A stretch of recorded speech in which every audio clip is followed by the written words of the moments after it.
We begin with new details regarding the tragic death of 31-year-old Mackenzie Michalski. Just yesterday, we learned that the Fredonia native's body was found 4 days after she was reported missing. A 37-year-old man is in custody for her murder. She was on a trip around Europe with a friend, but stayed one extra night by herself before her flight back to the U.S. This morning, Budapest police releasing more information on the events that led up to the Michalski death. Police say they obtained a surveillance video of Michalski dancing with a man at several nightclubs before heading back to his residence. The man, who police refer to as LTM, admitted to killing her later that evening, but said it was an accident.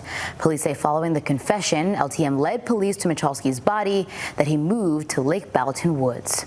Now tonight, the Fredonia community taking the evening to grieve, honor, and remember the young life that was lost. A candlelight vigil was held at Barker Commons as the community says goodbye to Mackenzie, but maintains that her light will remain in every single person who loves her. Our Mackenzie Michalski with their voices tonight.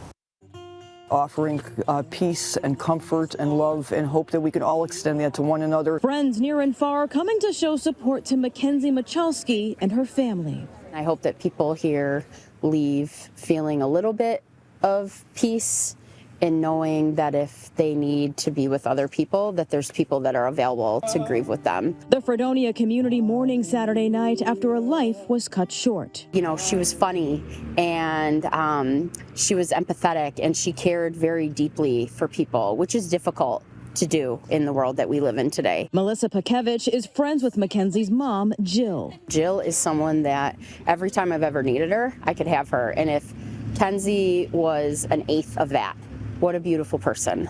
She was able to organize this vigil at Barker Commons in Fredonia as a way to bring comfort while they deal with the shocking news. Sometimes people just need to be in the presence of other people that are grieving to be given permission to feel their feelings. There are resources on the table over there that people can feel free to grab and take with them so that if a week from now or on Thanksgiving or Christmas or Mackenzie's birthday or something comes up and then that grief strikes, that information is there for them. Reverend Joanne Copley-Nigro, also friends of Mackenzie's parents. It's amazing to see that no matter where we are in this world, that we all feel the same emotions. And so when we get together as a community, no matter where we are, whether it be Erie County, Niagara County, Chautauqua County, it demonstrates the importance of small communities, demonstrating to larger places the importance of a community coming together. A nightmare that unfortunately her family cannot wake up from. But the community hopes it brings solace to her family